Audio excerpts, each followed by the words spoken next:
جو ان کے پاس حربہ ہوتا ہے کہ جی انجینئر صاحب کو ہمارے ساتھ بٹھا دیں یا میرے پاس آ جائیں یا میں اکیڈمی آ جاتا ہوں. سرکار اس کی ضرورت ہی نہیں ہے.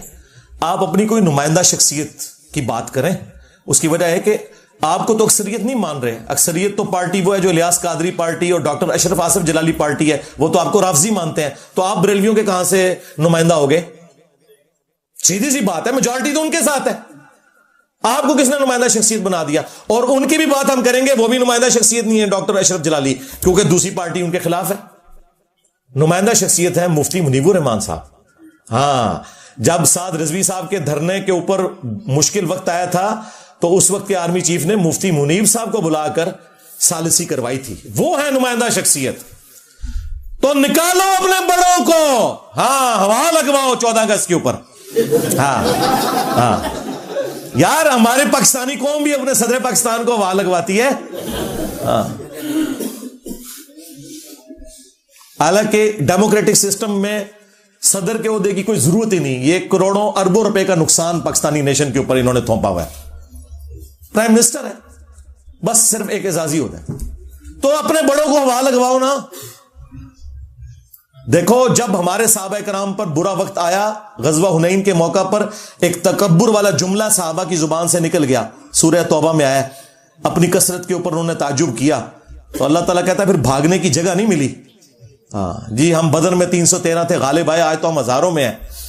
قبیلہ حوازن کے تیروں کا مقابلہ نہیں کر سکے, اور 12,000 کے لشکر میں صرف 80 بندے نبی الاسلام کے ساتھ رہ گئے.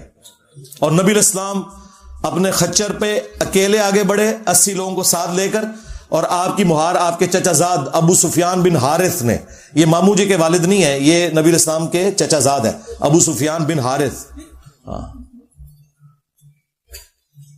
اور نبی الاسلام خچر پہ آگے بڑھ رہے ہیں.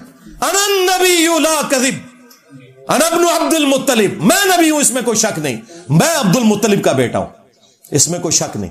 یعنی لیڈر کا پتہ ہی اس وقت چلتا ہے جب مشکل وقت آتا ہے. اگر نبی الاسلام اپنی اس دعوت میں سچے نہ ہوتے تو کبھی آگے نہ بڑھتے. اور آپ نے ایک مٹھی بھری یوں کنکروں کی اور کافروں کی طرف یوں پھینکی, اللہ تعالیٰ نے ان کی آنکھوں کو اندھا کر دیا, مسلمانوں کو فتح نصیب ہوگی.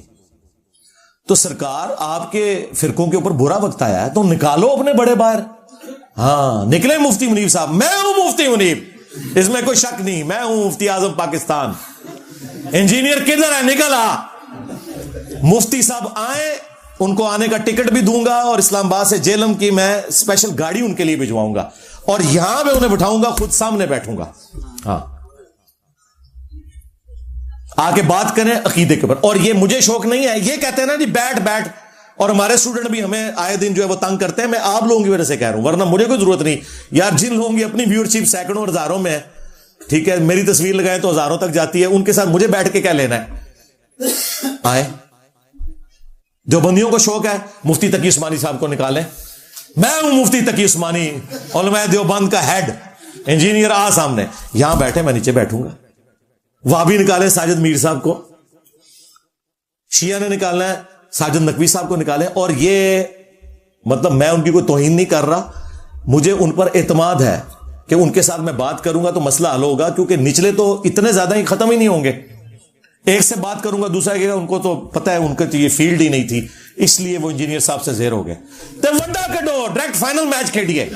ہاں اور یہ آپ کی خواہش کے اوپر ہے. اتنا مشکل وقت آیا ہوا نا یار, یہ بڑے کس دن کام آنے ہیں, اس سے برا وقت آنا تھا فرقوں پہ. اسی دن کے لیے بندے سنبھالے ہوئے تھے نا, نکالو. اچھا تم کہتے ہو اگر یہ بول نہیں سکتے تو میں ایک اور آفر دیتا ہوں, یہ آ جائے, تم ان کے ساتھ بیٹھ جاؤ, ان کو سامنے بٹھاؤ اسٹیچو بنا کے, اور پہلے اناؤنسمنٹ کرو کہ ان کو چونکہ بات کرنی نہیں آتی, ان کے بہاف پہ میں بولوں گا. انجینئر صاحب آؤ, ختم نبوت کے اوپر بات کرو, عقیدہ توحید کے اوپر بات کرو, گستاخانہ عبارتوں کے اوپر بات کرو, میں کرنے کے لیے پھر بھی تیار ہوں. یہ معقول ہے نا جی؟ اس سے بھی آسان, اگر وہ بڑوں کو ہوا نہیں لگا سکتے, بڑوں سے ایک ویڈیو کلپ بنواؤ. بعض لوگ کہہ رہے ہیں انجینئر صاحب نے پہلے کہا تھا لکھوا کے لاؤ. سرکار میں نے پہلے دن سے کہا ویڈیو لازمی بنوانی ہے, اور لکھی ہوئی تو ٹویٹس بھی ڈیلیٹ کر دیتے ہیں لوگ. ویڈیو چاہیے کہ یہ میرا بچہ, یہ میرا ریپرزینٹیٹو ہے, اس کی جیت میری جیت, میری جیت میرے فرقے کی جیت, اس کی ہار میری ہار, اور میری ہار میرے فرقے کی ہار ہے. سرکار یہ باتیں ہیں، اسی لیے تو وہ ایک گلے پھاڑنے والے کو ان کے بڑے نے فارغ کر دیا تھا کہ تیری وجہ سے میری داڑھی پٹی جاتی ہے، تو آئے دن جا کے گل کرنا ہے، اور سیدھا میرا نام لینا ہے، کڈو ساجد میر صاحب نو، ساجد میر صاحب نو. انہوں نے کہا تو منو بڑا بے شرم آدمی ہے، تو آئے دن میری داڑھی پٹوانا ہے تو. اور حقیقت بات ہے وہ بہت ماڈریٹ آدمی ہے، ساجد میر صاحب انتہائی ماڈریٹ آدمی ہے، موسرا کے نہیں ہے. وہ ہمارے استاد جو پروفیسر احمد رفیق اختر صاحب، ان کے پروگرام میں بھی وہ جایا کرتے تھے، مہمان خصوصی ہوتے تھے. اتنا ان کے اندر یعنی ٹالرنس موجود ہے. تو اس کی وجہ سے ان کو بھی سننی پڑتی ہیں. اور یہ میں سب کچھ صرف ان لوگوں کی خواہش پہ کہہ رہا ہوں، مجھے کوئی ضرورت نہیں ہے. اپنے بڑوں کو لانچ کریں یا ان سے ویڈیو اس طرح بنوائیں اور ٹائم قیامت تک جائے. یہ میں نے اس آخری بات کا جواب دیا جو انہوں نے کہا کہ جی وہ بھی کلپ بناتے ہیں، میں بھی کلپ بناتا ہوں، تو مسئلہ ختم نہیں ہوتا. سرکار مسئلہ ختم ہو گیا ہے. مسئلہ ختم یہ ہوا ہے کہ تمہاری عوام یہاں آ گئی ہے، مسئلہ ختم ہو چکا ہے. مجھے تو کوئی مسئلہ نہیں ہے. تم نے اپنی عوام کو اگر واپس لینا ہے تو انہیں قائل کر لو، سیدھی سی بات ہے. میرے ساتھ بیٹھ کے کیا لینا ہے؟ میرے ساتھ بیٹھنا ہے تو پھر میں نے جو آپ کو یہ ساری چیزیں بتائی ہیں وہ آپ کے سامنے.